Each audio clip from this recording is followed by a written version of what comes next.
una gran producción como teórica, que vos decís, che, esto hay que súper entenderlo. En realidad es muy sencillo lo que está diciendo y cómo lo está diciendo. No sé cuántos pudieron llegar hasta el final del capítulo. A ver, el objetivo mío hoy, por lo pronto, y vemos si lo podemos lograr, y sería muy feliz si lo logramos, es intentar primero ver un poco, y ahí vamos a utilizar a Gattoni y sus logros por YouTube, ver un poco lo que implica la crisis del 2001, ¿no? Porque muchas veces uno la ve, pero, a ver, muchas veces lo escuchamos, pero no lo vemos, no nos tomamos el laburo de ver qué implica esa crisis del 2001 y por qué uno siempre la denomina como la crisis argentina. O sea, ha habido un montón antes, pero yo creo como la del 2001, ninguna. Y esperemos no volver a tenerla. Y sobre eso lo que a mí me interesaría hoy es como de alguna manera identificar algunas líneas respecto a lo que es recuperación, o sea, recuperación muy tibia, porque aparece cosas muy tibias, pero por ahí me voy a saltear hacia un par de párrafos que están un poco más allá de los que les hice leer, porque entiendo que ese final de capítulo un poco se entronca con el otro capítulo que es de kirchnerismo, pero que obviamente entiendo que no llegamos.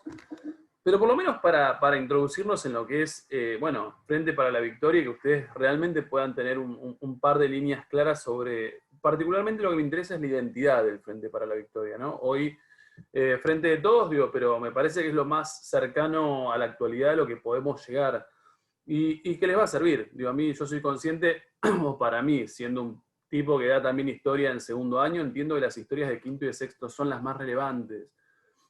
Porque les permite como pisar un poco más sólidamente la realidad argentina que les toca vivir, transitar y eventualmente votar. Nada, en función de eso arrancamos, voy a utilizar, perdón, no vamos a verlo todo, pero Gattoni lo va a ver por segunda vez, pero la verdad que es un video como a mí me parece como muy, muy visual para lo que es esto de Crisis del 2001, porque la idea es como un poquito trabajarla, ver un poco en qué consiste. Repito, intentar como trazar un par de líneas en esto de lo que es la recuperación. Miramos un toque, me dicen si se escucha, creería que sí. Incrementando con el paso de las horas hasta llegar a más de 30 muertos en todo el país. Esta era la respuesta del gobierno de la Rúa y Cavallo a la protesta popular y una salvaje represión desencadenada por el ministro Mestre y el comisario Santos.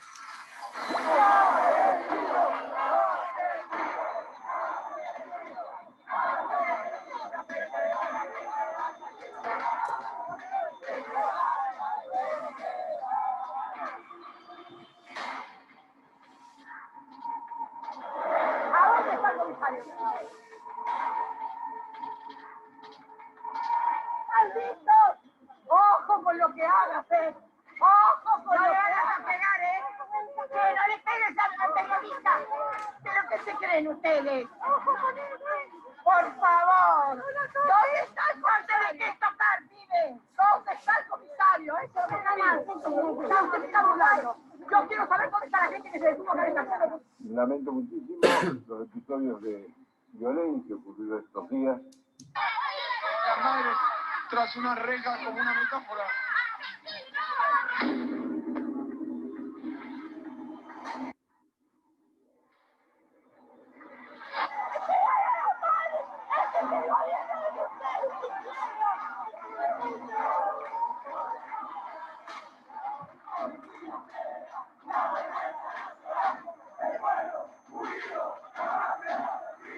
Vengo especialmente para informarme de la situación con el propósito de ver si puedo dejar derogado el decreto de estado de sitio, informarme si ha habido acontecimientos, si se justifica todavía. Quisiera que esta fuese mi última decisión.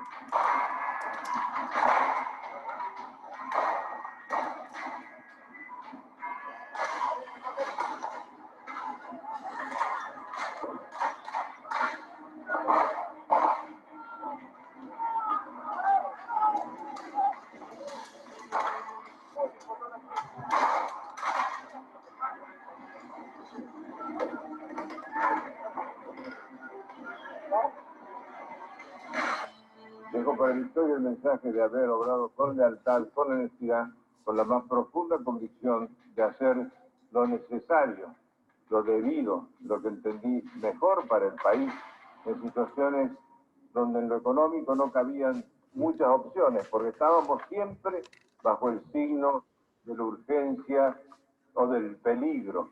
Así son las cosas cuando se dejan acumular problemas.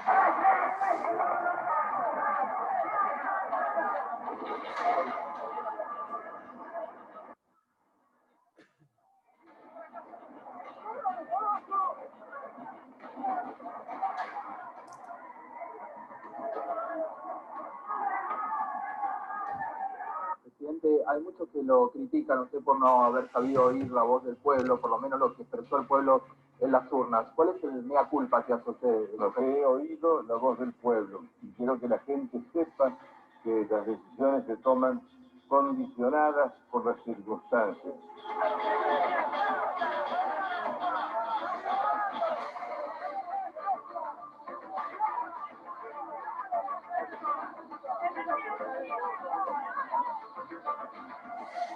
Señor presidente, durante los hechos que sucedieron en las últimas 48 horas hay 26 argentinos muertos.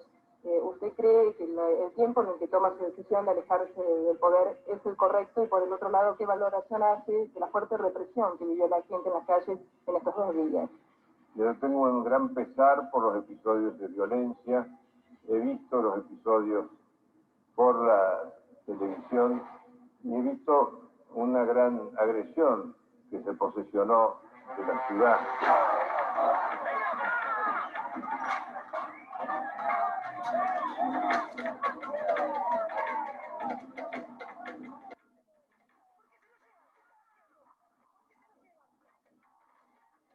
¿Por qué le pegas, detenido? ¿Por qué le pegas, detenido?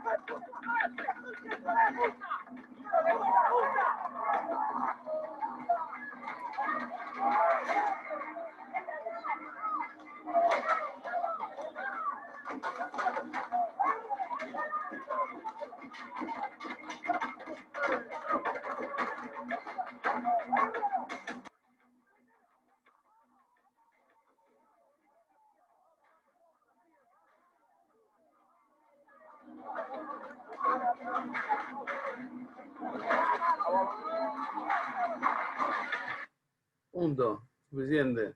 Suficientemente duro para verlo todo, me parece, hasta por momentos. ¿Qué es la crisis del 2001, muchachos? La consecuencia de como toda una gran bola de nieve que se va gestando desde, bueno, como la segunda parte, digamos, de Menem, me parece. Es lo que dice de la Rúa, No hay el que hablaba. Es como dice de la Rúa, que es lo que pasa, lo que sucede cuando se acumulan problemas. Totalmente. Lo que sucede cuando se acumulan problemas no resueltos. Yo siempre, sí, coincido. Digo, es una burbuja que eventualmente le iba a explotar a alguien. Lamentablemente le tocó a De la Rúa, digo. Pero podría, yo estoy convencido que podría haber sido a cualquiera. Si hubiese ganado Dualde, le hubiese tocado a Matías. No, es más como una pregunta. ¿Podría ser tomada como una crisis del modelo neoliberal, por Es así la crisis decirlo? del modelo neoliberal. De hecho, a diferencia por ahí de otros países en el mundo, en donde vos, creo que esto lo habíamos dicho la vez pasada, pero está bueno recordarlo. Por ahí la historia de la Argentina es una historia lamentablemente de dependencia. ¿Estamos? O sea, somos un Tal país cual. que desde el momento uno hemos sido dependientes económicamente de otros países. Las grandes crisis económicas en Argentina, me refiero a grandes como estructurales y que han modificado la estructura económica de Argentina, se condicen con crisis mundiales. Estamos en el 29, obviamente lo que es el crack de Wall Street, uno volvió a ser paso, mirá si no habrá sido un sacudón que nosotros dejamos de ser un modelo agroexportador para pasar a ser un modelo crisis.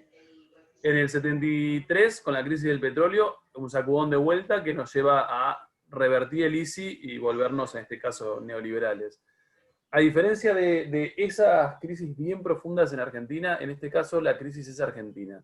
Yo te diría es regional. Estamos, o sea, muchos países posteriormente a nuestra fecha de 2001 seguirán siendo neoliberales. Sobre todo estoy pensando en las grandes potencias, pero sí a nivel regional hay un... De hecho, el texto de Romero creo que habla algo de, además de la crisis de México, que está como más alejada, hablaba algo de una crisis de Brasil. Totalmente. Es más, yo te diría que en realidad es Brasil, es México, es Bolivia, es Uruguay, mucho afectado, sobre todo uno tiene que pensar que no es que uno quiera agrandar la importancia de Argentina, pero la verdad es que Argentina es un No, país importante en la región, ¿me entendés? O sea, sí.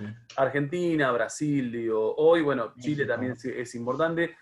No quiero decir, pero sí lo estoy diciendo, que hay países de mayor y de menor importancia, lo cual es lógico. Pero sí. Pero sí, tal cual. Sobre todo en los 90, ¿no? Digo, siempre pensamos... no Puso entendí. que era. Era- Latón está respondiendo. Es la Lucho de los mensajes. No, sí, ahí me fijo porque no sé qué estaba respondiendo. A ver, lo que sí me interesa es que uno lo vea como una crisis regional, porque si uno lo intenta, a ver, estamos trazando líneas para 2000, para lo que sería siglo XXI. Si uno lo interpreta como una crisis regional, uno puede comprender el surgimiento de un conjunto de gobiernos posteriores. O sea, cuando uno piensa en Kirchner, o sea, Kirchner 2003 en adelante, en realidad Kirchner no es un modelo único en América Latina. ¿Con quién coexiste Kirchner en América Latina? Tanto él como ella, ¿eh? Como con Pepe Mujica en Uruguay, si no me Mujica en confundo. Uruguay, ahí está, Mujica en Uruguay, Con Evo. Evo. Evo en Bolivia. Bolivia, con Lugo, aunque bueno, Lugo después se fue por cuestiones internas, creo que tuvo una especie de golpe de Estado o algo así en Paraguay. Con el chico este en Brasil, Ahí está el Lula. chico, bueno, chico.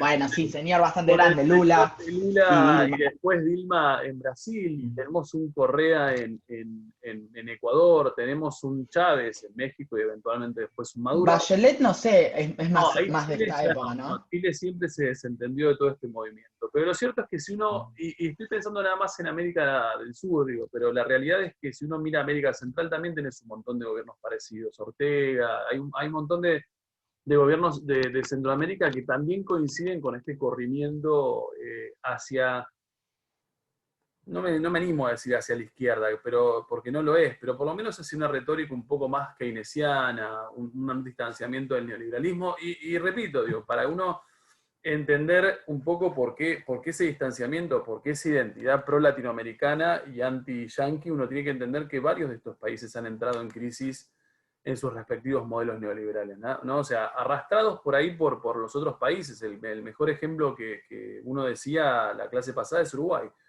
Un Uruguay que se ve arrastrado por el efecto argentino y que en el 2002 entra en una crisis muy similar a la nuestra.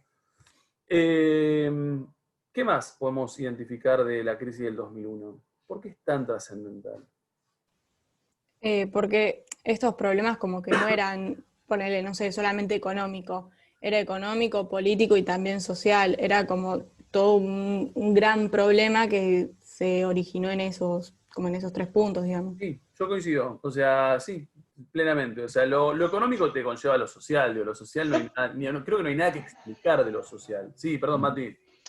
No, que es capaz una respuesta medio como, no sé si tonta, pero como que yo creo que gran parte del problema que pasó en el 2001, por lo poco que sé, es también porque en algún punto la gente se sintió como tocada en el sentido en el bolsillo, y eso es algo que a mí me pasa que lo veo que en la Argentina es como que es algo que molesta, tipo, quizás más que un montón de otras cosas, quizás otras problemáticas pueden como coexistir, pero el tema de que a mí se me da que cuando al argentino le tocan el bolsillo como que no le gusta mucho. Sí, No nos gusta. Son muchos años de eso también. Es como, es hasta predecible todos estos años lo que va pasando y que una cosa termine desencadenando la otra. Hasta incluso qué gobierno va a ser el que sigue, es como Sí, pero no sé bastante... si todo el mundo lo ve tan así. O sea, nosotros lo vemos así, pero no sé si... Y bueno, sí, nos vamos después a de dar cuenta... pasados como 20 años, es bastante... No, pero me refiero a que quizás nosotros ahora lo vamos a ver con la entrevista, pero no sé si la gente ve al gobierno de Menem como algo, como un antecedente Fíjate que de lo que pasó con De la Rúa. en el 2003 ganó. Y asumió Por a eso, Néstor porque renunció. tal cual. En realidad Tal eso cual, también creo, renunció al ojo, balotaje. pero esto es una apreciación mía. También creo que hay a ver, hay como un trabajo muy fino en responsabilizar a De la Rúa. O sea, Tal cual. es como que sirve, porque De la Rúa tiene muchos números para ser visto como un idiota. O sea, la verdad es que es verdad, o sea, no quiero mentirles al respecto. O sea, el tipo no era de lo más lúcido y la verdad es que, a ver, y quedó muy manchado también, esa es otra cuestión. Digo, acá un poco hablan de la cantidad de muertos en represión en Plaza de Mayo, y en realidad, convengamos que si vos lo pensás desde el punto de vista social, no hay nada con lo cual sacarte 25 muertes de encima. ¿Me entendés? O sea, en realidad quedaste lo suficientemente manchado, no por tu inutilidad política o económica, incluso por el nivel de represión grosa que uno ha tenido en ese contexto. Digo, porque la verdad es que ese tipo de represión así tan grande a movilizaciones sociales independientes, ¿no? Digo, porque en realidad obviamente ahí tenés de todo, digo, pero si hay algo que queda como muy, muy claro en el 2001, en esas jornadas largas de diciembre, es que en realidad eso era autoconvocado. O sea, no hay nadie que te haya hecho una cama para, en este caso, empujarte hacia el helicóptero. En realidad tenías un montón de sectores muy, muy disconformes durante tiempo, y eventualmente coincido también un poco con Matías. A ver, el Corralito de Caballo un poco pronunció esto. O sea, yo siempre digo, uno puede estar más o menos a favor de ese 1-1, o puede decir, che, o sea, ahorraste, pero esos dólares que tenías en realidad los terminamos pagando todos a futuro. Sí, todo muy lindo, pero la gente que lo ahorró lo entiendo, no todos, obvio. Pero mucha gente que lo hizo legal. Ahorró en su sana ley, y eventualmente de la noche a la mañana te encontraste que perdías tus ahorros, o que no estabas muy seguro cuándo los ibas a poder sacar. Y lógicamente sí, eso genera un nivel de indignación muy grande para el ahorrista clase media. A eso le tenés que agregar un montón de sectores embarrados en la pobreza absoluta. O sea, un poco hablábamos la otra vez, digo, nunca nos olvidemos que la crisis del 2001 es la recuperación de las prácticas de trueque.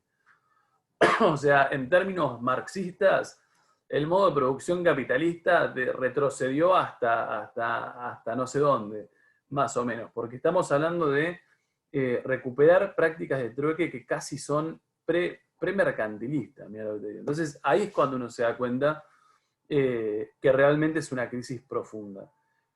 Ni hablar de niveles de pobreza, niveles de pibes con desnutrición abismales, pobreza estructural en el interior del país, digo, porque uno focaliza estas imágenes que obviamente están centradas en Plaza de Mayo, digo, pero cuando si ilumináramos un poco el resto del país, no me puedo imaginar lo que pueden ser, no sé, los tobas en Chaco, que ya en situación de estabilidad económica son pobres. Imagínate la situación de esos tobas en Chaco en el contexto de crisis del 2001. Yo les contaba un poco, en ese contexto había mucha información respecto de gente, o sea, nenes desnutridos, que no comían, y obviamente, bueno, desde el amarillismo lógico de los medios de comunicación, un poco lo que apelaban era a que vos te sientas terrible por estar, entre comillas, bien, ¿no? Obviamente, más allá de todas las campañas que se hacían en función de mandar plata de acá para allá, lo cierto es que nada, no solucionaban el problema estructural. Básicamente que eso es lo que tenés que hacer en pos de sanear un poco la situación argentina de entonces. Y un poco lo que me interesaba, y esto sí lo dijimos, y por ahí hago, si te animás que lo dijiste vos, te lo dejo, digo, la crisis es social y económica, lo cual es obvio, pero la crisis es política. Hay una profunda crisis política en el 2001. ¿Por qué es una profunda crisis política? Esto ya lo habíamos hablado, creo que la clase pasada. Exacto. Que, como iban creo que 9 meses del gobierno y ya el vicepresidente renuncia, que era la parte peronista de esta alianza, Chacho Álvarez. Uh-huh. Entonces, ya cuando como el vicepresidente renuncia y no le tiene ni siquiera el vicepresidente justamente credibilidad a lo que está pasando, ya también como el resto empieza medio a dudar. Sí. Después también estaba como la figura de Alfonsín, que entiendo que no estaba tampoco como muy contento con lo que pasaba. Después que en Congreso habíamos dicho que eran la mayoría peronistas, me parece. Sí, lo era. A ver, era todo como... por ahí te vas al recorrido. Mi pregunta es, ¿por qué la crisis del 2001 es política? A ver, es un cimbronazo político enorme. Más allá de los 5 presidentes en una semana, que es una obviedad y por ahí es como el dato sorprendente. Es decir, 5 presidentes en una semana es un montón. Sí, la Toni. Tal vez, con lo que decía vos y lo que decías vos recién de los presidentes, reflejaba ese quiebre de esas instituciones, de ese no poder accionar ante las movilizaciones y ante la crisis. O de tener miedo a accionar mal. Sí, también por Sí, ser coincido. juzgado. Yo creo que en realidad es un... A ver, nunca hay que olvidarnos que la crisis del 2001 vino con el lema y estaba muy a nivel pancartas en todos los lugares y manifestaciones, esto que yo les decía la vez pasada, el que se vayan todos. O sea, me parece que se vayan todos es un lema zarpado, porque en realidad, para entenderlo, y está buenísimo hacerlo como cierre de lo que es como la materia de sexto año, porque yo les decía la vez pasada, siempre pensemos que nosotros arrancamos la vuelta de la democracia ya por el 83 con un lema muy esperanzador respecto a la democracia en sí. Estamos, o sea, básicamente es la democracia, una democracia, se come, sí, abrazamos, va, la democracia viene a resolver todos los problemas. 20 años después, un poco menos, 17, 18 años después, te encontrás una Argentina prendida a fuego con un nivel de descrédito a las instituciones políticas zarpadas. No solamente a las instituciones políticas, a los políticos, a los que Pero vieron... también tenés este lema de la transparencia que habían pasado, ¿no? Que la transparencia y qué sé yo, y en realidad después tenés el escándalo que hubo en el Senado, creo que era, que se vio todo el fraude y es como volver porque decían que eso era una práctica que se hacía en Menem, así que como que todo lo que dicen se les termina cayendo a pedazos porque no pueden mantener nada. Totalmente, y porque no hay un dato, no es menor, que también uno en la Argentina está acostumbrado a ver siempre las mismas caras, o sea, hoy por ahí muchas de las caras de los 90 no las vemos porque ya no están, o porque están fuera de la política, o porque, no sé, la otra vez me llegó una foto de Menem, un meme, y me empecé a reír, digo, qué loco este tipo sea senador. Pero el dato concreto es, muchos de estos tipos por ahí sí, o han quedado relegados en política, o no son tan relevantes hoy en día, porque por ahí están quedado muy pegados con el modelo neoliberal. Y entonces es muy difícil, la verdad, reconvertirte y convertirte en un tipo pro, no sé, pro kirchnerismo, lo que sea. Pero sí es verdad que, obviamente, cuando vos expresás el que se vayan todos, es porque estás harto de ese. A ver, de ese que no te solucionó el problema, no toma medidas concretas, las medidas que toma están orientadas a reducir un 13% de jubilaciones. Cuando tomás medidas en función de reprimir al grupo que se está organizando. Entonces hay un combo de cosas que, nada, yo entiendo que te preguntás si vale la pena, básicamente. Es una crisis como profunda, en serio. Yo creo que después de un tiempo esto se volverá como a recuperar. Y no me parece menor, que es algo que en algún lado dice Romero, a ver, la crisis del 2001 lo que modificó es el perfil bipartidista de la Argentina. Eso me parece que está buenísimo que ustedes lo identifiquen. ¿Qué quiere decir el perfil bipartidista de la Argentina? Que no es formalmente bipartidista igual, pero lo era en la práctica. Que Radicales históricamente, claro, era radicales contra peronistas, y ya como que después del 2001 los radicales jamás volvieron a tener como ni siquiera el peso que podían llegar a tener antes.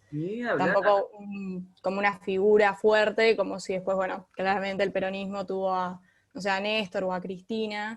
Como, o la propia llegada de Macri, que vos decís, ¿de dónde sale este tipo? No es de ningún lado, y sin embargo construye, a ver, no me parece menor, por ejemplo, ver como la consolidación del PRO, ¿no? Pues sobre todo los primeros pasos de Macri en Capital, digo, me refiero que para pensar la crisis del 2001 hay que pensarlo como, a ver, como un coso que estallase en el piso y que salen todas las partes para todos lados. O sea, sí, y un resurgimiento. ¿Cómo? En algún punto. Un resurgimiento o una nueva... un resurgimiento en otras identidades. En realidad, claro.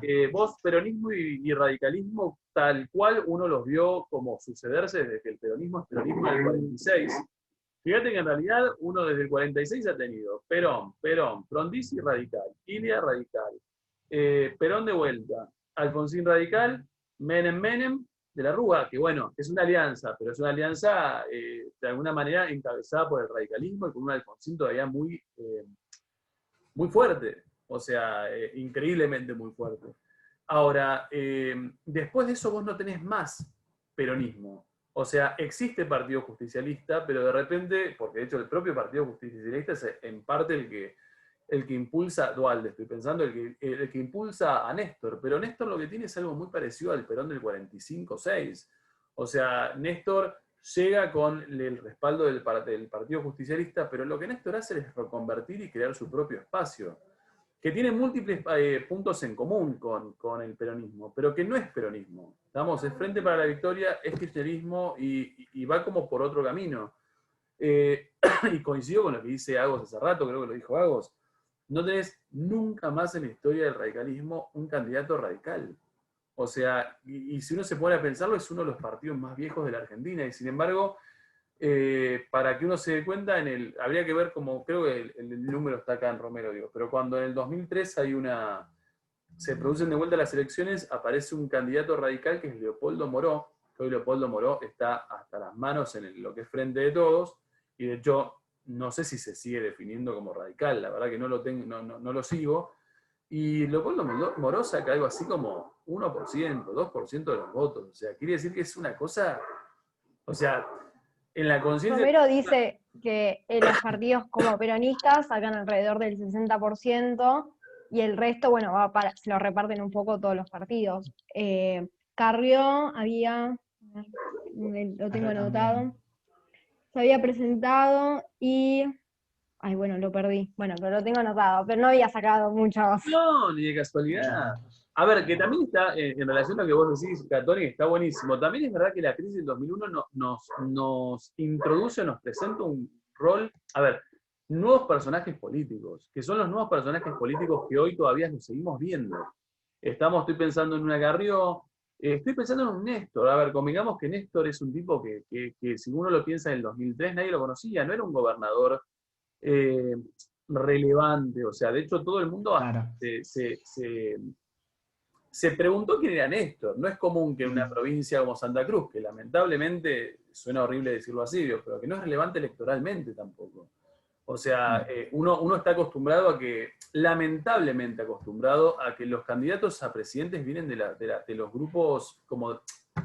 Sí, de Buenos Aires. De los distritos pesados, Buenos Aires, Capital, Córdoba. El año pasado o este año, no sé si murió de la Sota, en realidad los candidatos originales en 2003 que manejaba Duhalde eran de la Sota, Córdoba y Reutemann, Santa Fe. Y terminó siendo Kirchner, pero lo cierto es que era poco común ver un candidato de estas provincias que lamentablemente electoralmente no te aportan nada. O sea, porque no, 500.000 votos en 20 millones que votan o menos, no tiene mucho peso. Entonces sí, de alguna forma uno empieza como a identificar esos personajes políticos que nos acompañan hoy a Argentina 2020, ¿no? Digo, para ver el origen de ellos. Muchos descontentos, una Carrió, un poco lo que decía Tony, una Carrió que tiene un pasado radical y que en el contexto de la Rúa se ha desentendido de todo eso y ha dicho como loco, no, esto no me gusta, y eventualmente fue tomando distancia antes de que todo se rompiera. A ver, a mí no me importa puntualmente esta crisis del 2001, a ver si alguno llegó a ver el proceso o el inicio de lo que es la recuperación. A ver, la crisis del 2001 nos lleva a estos famosos 5 presidentes en un día. Obviamente, si ustedes saben por qué hay 5 presidentes, más allá de por qué hay crisis, ¿no? Pero, tiene que ver con un poco como, bueno, renuncia de la Rúa y tendría que quedar el vicepresidente no está, entonces me parece que tiene que ir el presidente del Senado. Del Senado, tal cual, que es Puerta. Sí. El Senado, va a Puerta. Claro, pero antes había estado Rodríguez Sá, que lo designó la Asamblea En realidad, primero Puerta es de la Rúa. Claro, ahí está. Puerta, después Puerta hace la transición. Camaño. Rodríguez Sá primero, eso está como 5 o 6 días. Sí, Rodríguez Sá, Camaño. Y después ya a ver, es interesante porque Rodríguez Sá no logra nada relevante, va a renunciar, y cuando va a renunciar uno diría, pero ¿por qué no fue de vuelta a Puerta? Bueno, porque Puerta sabe que va a renunciar y el tipo se pide una licencia. Sí, tremendo. Entonces, como no hay presidente de la Cámara del Senado, va al presidente de la Cámara de... Lo más gracioso de todo esto, que quizás es un dato pavo, pero que todos estos presidentes cobran jubilación de presidente. No, creo que no todos. Puerta. Pero Rodríguez Sá estoy casi seguro que sí. No, yo estoy casi seguro que hay de ellos que no. Puerta me parece es un tipo que dijo que no las cobraba. Porque hay uno de los dos, sobre todo de esos de un día, que me parece que han renunciado. Y sería muy loable, ¿no? Camaño es el cuarto, que es este presidente de lo que es la parte de diputados, y eventualmente Camaño es el que, obviamente, legislativamente de por medio, cuerpo legislativo negociando, deciden que la persona que por ahí es más relevante para poder mantener esto, o levantar esto más que mantenerlo, es Duhalde. Estamos un Duhalde que pierde en el 99, pero que se encuentra en un 2002 ofrecido. Y a mí esas cosas me generan, bueno, pero eso ya es porque yo soy un antiperonista como de ley, de sangre, digo, pero esas cosas de decir, a ver, Duhalde es un tipo que ha estado ahí presente, muy presente en todas las políticas neoliberales de los 90, digo, no es un tipo desconocido, digo, estamos hablando de un tipo que ha ocupado incluso la vicepresidencia, o sea, la verdad es que uno ve que vienen después a recuperar el país de la crisis de un conjunto de medidas que ellos mismos han tomado. Pero bien, lo cierto es que Duhalde es el personaje por ahí que me interesa analizar para por lo menos entender y llegar a esto del kirchnerismo. Cuando uno identifica que también aparece otro personaje acá muy relevante, ¿cuál es ese otro personaje que lo hemos visto todavía y lo vemos actuar? Fue candidato. Labaña. Labaña, acá aparece Labaña, que nunca antes lo habíamos visto, pero aparece Labaña. A ver, cuando Romero identifica el origen de la recuperación económica, hay dos cosas que uno tiene que identificar, tres, que me parece que está bueno identificar. A, la recuperación económica, mal que les pese a quienes dicen lo contrario, arranca en el 2002. ¿Estamos? O sea, arranca en el 2002. De hecho, cuando Romero de alguna manera define la gestión de Duhalde, el tipo lo que dice es más, nombra la dupla Duhalde-Labaña. O sea, la dupla Duhalde-Labaña no tiene que ver con Labaña vicepresidente, tiene que ver con Duhalde de la mano de un Labaña, ministro de Economía, que empieza a tomar un conjunto de medidas concretas en favor de la recuperación económica. Y el otro dato, a ver, ¿cómo también nos damos cuenta, perdón, que de repente lo que está haciendo Labaña es realmente bueno, o por lo menos bien visto por los pares? Básicamente porque cuando vos tenés la gestión de Néstor, o sea, cuando Néstor asume en el 2003, mantiene Labaña como primer ministro de Economía, ¿estamos? O sea, quiere decir que en realidad el tipo es relevante, al menos en lo que está haciendo. Y segundo, lo que me parece muy importante que ustedes tengan en cuenta para entender el proceso argentino actual, tiene que ver con algo que no depende de Argentina, hay que ser muy, muy honestos al respecto, y que tiene que ver con esto que uno define como el boom sojero. A ver, la recuperación económica argentina está de la mano con el boom de la soja. Estamos, repito, es un conjunto de medidas bien puestas por un Roberto Labaña ya en el 2002, de la mano de Duhalde, en un contexto económico internacional que te permite tomar ese conjunto de medidas. Por ejemplo, si se fijan, el que tiene el texto, hay un par de parrafitos en un par de hojas separadas que yo les marqué, y en realidad los marqué yo, en mi libro. Dice, por ejemplo, página 360. Si la tienen, buenísimo. Si no la tienen, no importa. Dice, la soja en particular, al final de todo esa hoja. Dice, la soja en particular aprovechó la gran demanda de China e India que elevó considerablemente los precios internacionales. El Estado, que desde 2002 aplicaba retenciones a las exportaciones, fue un socio privilegiado de ese crecimiento. Después dice, por entonces, página que le sigue, dice, por entonces la política de Estado fue virtuosa, el superávit fiscal basado en las retenciones a las exportaciones y en la reducción de las obligaciones de pago de la deuda, se completó con una moderación en los gastos, en particular las transferencias a las provincias, bla, bla, bla, bla. Un poco más adelante te va a decir algo similar, a ver, no los quiero cansar con la soja. Por ejemplo, en la página 371 dice... A la igual, vez, sí. Nosotros que tenemos todo distinto, porque pone lo que acabas de leer, al menos en nuestras páginas no están. Nosotros nos mirábamos y decíamos, me parece que no. Porque tiene el libro azul y debe haber cambiado radical. Sí, igual no importa. Igualmente la idea es la misma, por eso se ríe. Te escuchamos y no listo. entendía que se reía Tony. Bien, bueno, pero cuando uno va identificando a lo largo de ese último capítulo que tiene Romero, que obviamente aborda un poco más la parte de kirchnerismo, a ver, lo que te da a entender, y que me parece que objetivamente hay que tomarlo, es esta cuestión de la Argentina, a ver, el mundo, por cuestiones extra argentinas, la realidad es que hay un boom sojero fuertísimo. ¿Estamos? Ese boom sojero fuertísimo, si uno lo identificara, por ejemplo, en tiempo, porque estaría bueno hacerlo así también, acá tenemos la crisis del 2001, acá estaríamos en el 2, que Kirchner llegaría en el 3, 7 sería, ¿no? Cristina. Y por acá estaríamos en el 11, ¿estamos de acuerdo? Sí. A ver, si uno, esto sería Néstor, esto sería Cristina, esto sería Cristina. A ver, el dato concreto es, acá nosotros estamos literalmente acá, no es joda, digo, estamos hablando de un pico de crisis profunda Argentina. Increíblemente lo que va a pasar, y repito, no por algo que haya hecho Argentina, simplemente por estas fluctuaciones medio extrañas del mundo, es que gradualmente acá empieza a crecer el precio de la soja.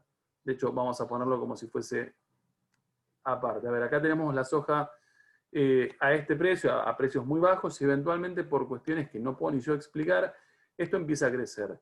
Vamos, a ver, el precio de la soja nunca estuvo tan alto como en estos años de acá.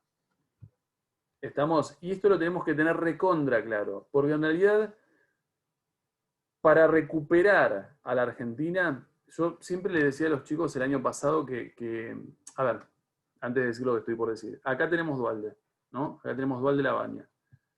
Hay un plan de Labaña que es conocido históricamente por ser el plan Jefas y Jefes, o Jefes y Jefas, no sé cuál va primero, que básicamente es un plan social. ¿Estamos? O sea, no me acuerdo cuál es el porcentaje, pero son un par de pesos que equivalen a un par de dólares en ese momento. ¿Cuánto es?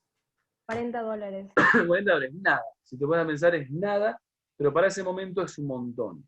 Estamos, o sea, sobre todo si pensás que están en la LONU. Ese plan de $40, pensado, multipliquémoslo por la cantidad de nivel de pobreza argentina, entonces es una bocha de guita. A ver, esa bocha de guita que empiezan a darse es considerado casi de manera unánime como el primer motor de la economía. A ver, el primer motor que incentiva gradualmente la recuperación argentina.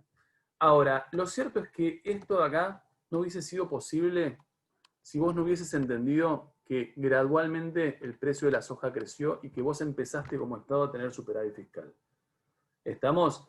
Es porque empezaste a tener un superávit fiscal, producto de lo que mayor exportás en ese momento, que vos empezás a inyectar de a poco ese dinero en la economía nacional. Y un poco lo que uno empieza a ver de a poquito es la recuperación de la lógica keynesiana, que tiene sentido, porque en realidad vos lo que hiciste fue entrar en crisis en tu modelo neoliberal. Entonces, si vos querés recuperarte, difícilmente puedas seguir aplicando neoliberalismo para salir de eso. Entonces, ¿qué es lo que me importa? Obviamente los primeros pasos de la recuperación están acá. Si nos fijamos un segundo, repito, tiene que ver con este crecimiento, este boom sojero gigante que todo el mundo identifica y que beneficia a la Argentina. Ahora, pregunta, ¿el boom se da en todo? ¿En toda la región? No, en realidad es un boom del precio de la soja. Vos, que sos el que produce soja, estás sonriendo. De hecho, literalmente, yo creo, es más, para mí, de los 12 años de kirchnerismo previo a Macri, si uno se pone a pensarlo, honestamente, yo que puedo posicionarme en contra sin mucha vuelta, te diría que en realidad los años de Néstor son los mejores. Pero en realidad los años de Néstor son los mejores, porque también es verdad que los años de Néstor son donde hubo superávit fiscal en serio, y donde vos tenías un Estado que tenía la plata suficiente para poder intervenir en un montón de cuestiones. Acá es donde uno identifica, tipo 2008, 2009, la crisis norteamericana, y empieza como a frenarse ese crecimiento, y lo que uno empieza a darse cuenta del 2008-2009 en adelante es que el precio de la soja empieza a caer, y ahí es donde uno empieza a encontrar algunas inestabilidades del modelo, pero ya de Cristina y no de Néstor. ¿Estamos? ¿Qué es lo que me importa? Sí. Dale. Una consulta. Dale.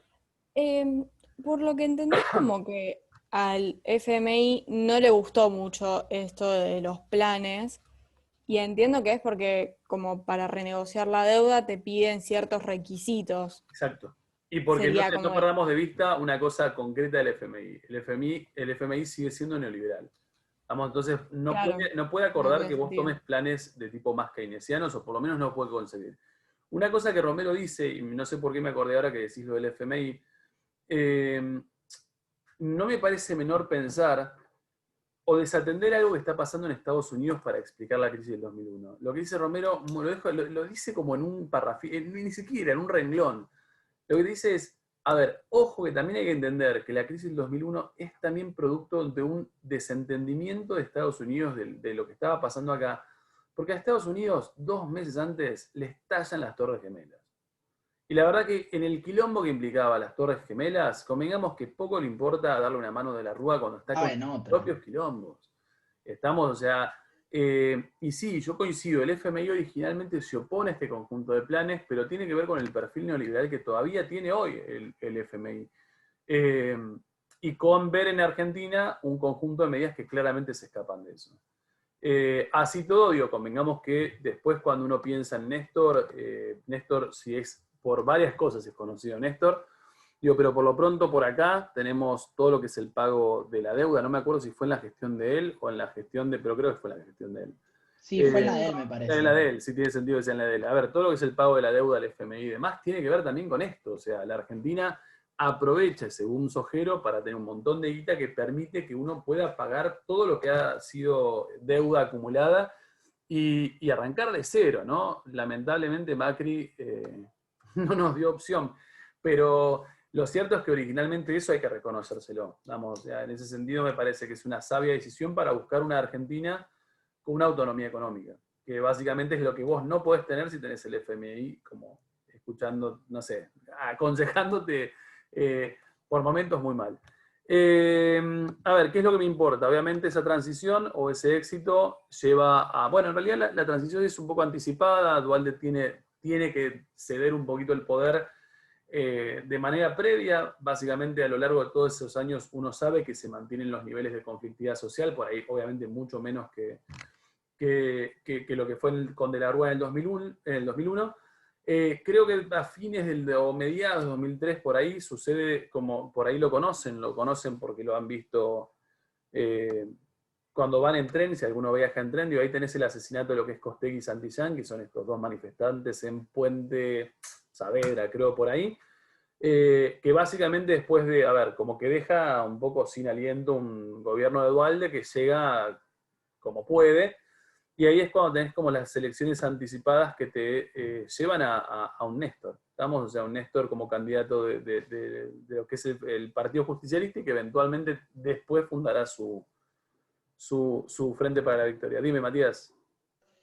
Consulta, yo no entendí muy bien cómo llegó Duhalde. Duhalde llega por acuerdo legislativo, o sea, cuando vos no tenés un presidente, lo que haces es, desde lo que sería como el Congreso, que obviamente es la institución que tenés en pie, te pones de acuerdo, ves quién es el candidato más fuerte, básicamente. Okay. En realidad se piensa en Duhalde porque es un personaje, primero que es el candidato anterior que perdió, obviamente tiene un 40 y pico % de voto que lo ha seguido. Segundo, porque el tipo tiene una banca impresionante en lo que es provincia de Buenos Aires.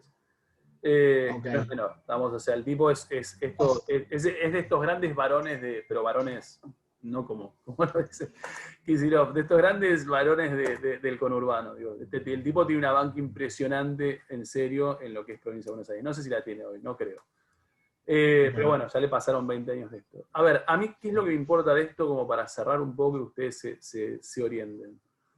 Una vez que en el 2003 llega Néstor, uno sabe que de ahí en más tenés lo que es la consolidación de esto que uno conoce como Frente para la Victoria, y me quedo con Frente para la Victoria. O sea, porque la verdad que Frente de Todos tiene otra multiplicidad de sectores que un poco diluyen lo que es el Frente para la Victoria.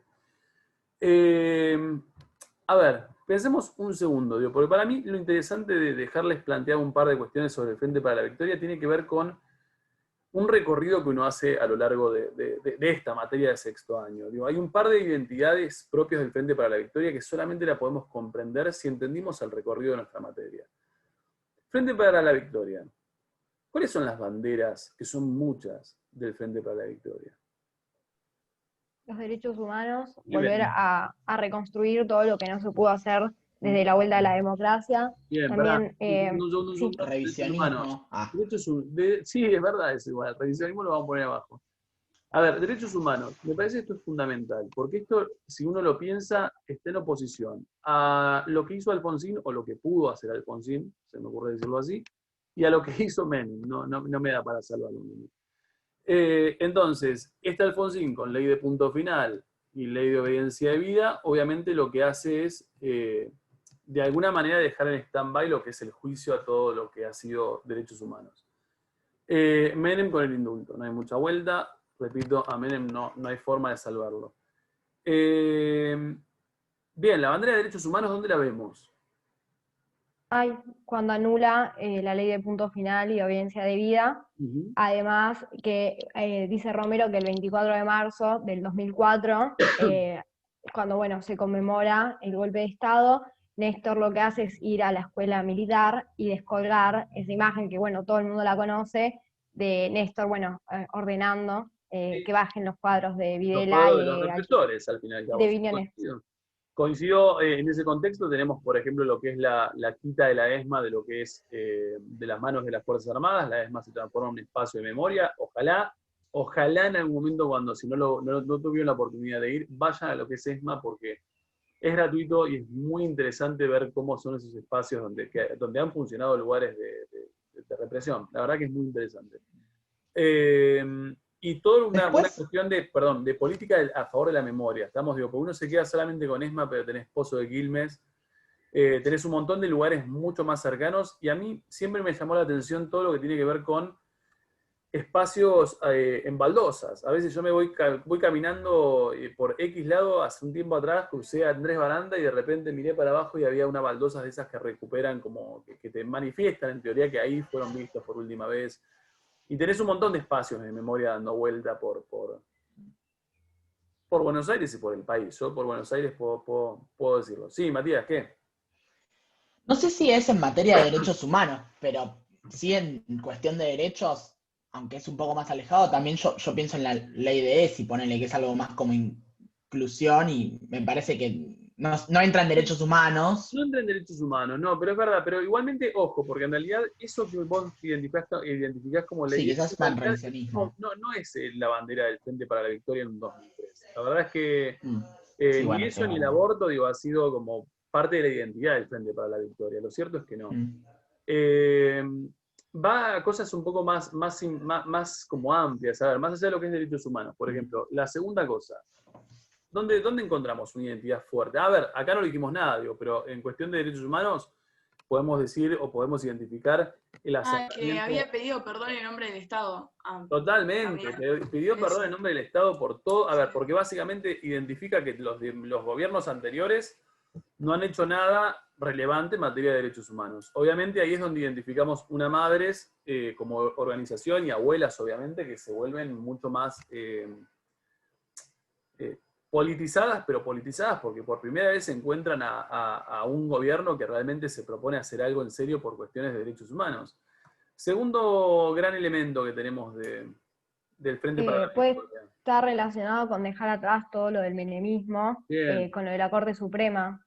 Sí, eso no sé si lo podemos meter como algo de bandera. A ver, si hay algo que hay que reconocerle a Néstor es que Néstor ha dejado una Corte Suprema la que estaba, básicamente. No transformó esa Corte Suprema en una corte kirchnerista. En realidad, en ese sentido, lo respetó.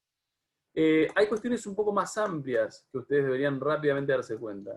Yo tengo una pregunta que tiene que ver con esto. Porque yo diría, aunque no lo leí, la verdad, el hecho de... ¿Viste que nosotros vimos que Menem era como un gobierno corrupto y qué sé yo? Sí. O sea, como si el Frente para la Victoria se alzó con esta bandera de no corrupción, que bueno. En realidad, la bandera de transparencia yo la pondría. ¿No era de volver a los principios peronistas? Bien, es volver a los principios peronistas, eso, ahí vamos al tercero. A ver, la bandera de transparencia yo la pondría, porque en realidad los primeros años de Néstor, al parecer hay como una especie en que obviamente va a ser todo muy transparente, y en realidad lo que uno se da cuenta progresivamente es que, no sé, me acuerdo yo del primer escándalo como de pseudo corrupción, que nunca sé en qué quedó, fue el escándalo de las bolsas de dinero de Felisa Micheli, que era como la ministra de Economía. Y en ese contexto es donde vos decías, bueno, a ver, ¿por qué era tan relevante? Y bueno, porque era el primer escándalo que se producía a nivel como pseudo corrupción. Pero sí, la pongo. No sé si es la mayor bandera del kirchnerismo, pero claramente está ahí presente. Gattoni decía lo de la recuperación como el peronismo tradicional. A ver, hay algo que tenemos que tener en cuenta. El Estado keynesiano... YPF. Ahí está, el Estado keynesiano e interventor lo tenemos de vuelta. A ver, Esto es porque se posicionan en contra del neoliberalismo al que básicamente identifican como todo lo malo. Vamos, decía Cristal por abajo, YPF, tenemos obviamente... ¿ARSAT o ya no? Sí, tal O cual. más adelante. No, pero tal cual. Tiene que ver con intervención del Estado en un montón de ámbitos, incluso en tecnología, en ciencia, a ver, conectar igualdad, planes, ¿por qué no? Asignación universal por hijo, a ver, te puedo buscar... Fines. esas Totalmente, todo lo que es como, ¿cómo se llama me olvidé el... ¿Cómo se llama el cine este? Hay un cine incluso independiente. Bueno, no importa. Ni idea. Pero hay como... No me acuerdo, pero sé que está. Bueno, pero sí, a ver, es como financiar un poco la actividad cultural y bla, bla, bla. O sea, hay un montón de cuestiones que tienen que ver con el intervencionismo del Estado y un Estado que vuelva a estar presente. Y por último, porque nos queda poco tiempo y no me da para seguir adivinando, a ver, lo que hay es un corrimiento geopolítico. Digamos, lo que vos hacés es empezar a hablar de estos hermanos latinoamericanos. Siempre estos hermanos latinoamericanos son este conjunto de países muy parecidos a vos, que un poco los nombramos, desde Evo hasta Chávez, hasta Correa y demás, y claramente lo que empezás a hacer es a demonizar cada vez más lo que es Estados Unidos, porque entendés que Estados Unidos es sinónimo de ese neoliberalismo. Entonces, ese corrimiento geopolítico se produce de manera muy clara. Obviamente acá, si queremos, Matías hace rato dijo, tendrías el revisionismo, la idea de revisar el rol de la mujer, el rol del nativo, sí, es verdad, tenés todo eso, pero es un poco posterior. Lo cierto es que si uno mira estas identidades propias del Frente para la Victoria, lo cierto es que chusmeás así y decís, solamente podés comprender de dónde proviene y por qué es tan fuerte lo que dice el Frente para la Victoria y por qué lo lleva, obviamente, a ser gobierno cuando uno lo identifica en contraposición de todos los años neoliberales. El Inca, tal cual, es ese. Estamos, o sea, a mí me interesaba que ustedes pudieran ver eso nada más, o sea, que al posicionarse como gente que obviamente va a votar y que seguirá votando y que ejercerá como su ciudadanía, básicamente sepan que originalmente, al menos ese Frente para la Victoria con Néstor a la cabeza y posteriormente con Cristina, adquieren muchos de sus rasgos fundamentales en contraposición a esos 25 años neoliberales que nosotros vimos en sexto. ¿Llegaron? ¿Sí?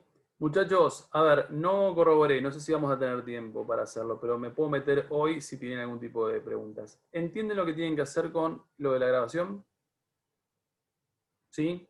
A ver, si necesitan que yo me meta, me meto. Y lo que yo digo es que las preguntas sean, hoy las resuelvo. O sea, hoy me meto al documento y les digo esta sí, esta no. O, a ver, apelen a que sean, una entrevista con recuerdos amplios. ¿Estamos? O sea, no les pregunten a esta gente, padres, madres o lo que sea, no les pregunten, acordate de la ley federal de educación. No, che, a ver, ¿cuál es tu recuerdo sobre? Pero no era así la pregunta. No, Lucho, ya sé, no, pero lo digo en general, no, porque no quiero a una cosa que a mí, yo lo aprendí, yo haciendo un trabajo con los chicos de otro colegio, o sea, no tenía que ver, lo que me decían era, loco, no preguntes cosas que incomoden al tipo porque no sepa. O sea, tiene que ser apelar a la memoria. Vamos, o sea, apelar a la memoria, o sea, preguntas amplias. Después el análisis lo haces vos. Lo ideal sería que la duración sea unos 20 minutos. Se les va a ir rápido, ¿eh? O sea, 20 minutos Sí, estaría más que... A ver, 20, 30 minutos estaría bien. O sea, hacemos una selección de las preguntas, porque o llegamos a hacer todas, vos decís que en 20 no, minutos. yo creo, a ver, 20, querés un poco más, de 20 a 40 minutos que sea. O sea, lo que digo es que no sea menos, que no sea más, porque obviamente al que le toca se va a querer morir. Eso, pero pregunta, ¿hay que hacer todas las preguntas esas? No. No, es podemos seleccionar. Pero lo que digo es focalizar, a ver, si vos ves que la persona en cuestión recuerda por lo que está diciendo, o sea, recuerda más del 2001, y bueno, andate más para el 2001, o sea, el marco temporal es desde el inicio del menemismo hasta, mirá lo que te digo, querés hasta el 2003 como el inicio de Néstor. O sea, ahí tenés el rango de tiempo. Entonces, en realidad van a ser entrevistas diferentes, convivencias diferentes, generales, y eventualmente la persona va a tener que haber leído hasta ahí para poder hacer el análisis. La entrevista con lo que quieran, la pueden hacer por podcast, la pueden hacer por, no sé, por lo que quieran. O sea, si no quieren estar ustedes en la entrevista, la graban, la suben. Lo único que les pido es que el viernes que viene, en algún momento de ese viernes, me lleguen los links. O sea, a mí me llega el link y que yo pueda ver el link y ese mismo viernes lo mezclo literalmente y hago a cada uno le tocó un link diferente. O sea, lo hacemos como fue la monografía, y va, o sea, Sí, como hice con la Si lo monografía. querés grabado, grabado, porque por ahí la persona que entrevistás no quiere salir de cara y está bien. O sea, si lo querés grabar de audio, es de audio. Por lo cierto, tiene que haber una entrevista grabada de alguien que nos hable del periodo. Estamos en una semana para hacerlo y les pido que el viernes que viene solamente pasen el link de eso. ¿Estamos? Listo. Adiós, muchachos. Igual hoy me meto al documento. Nos vemos.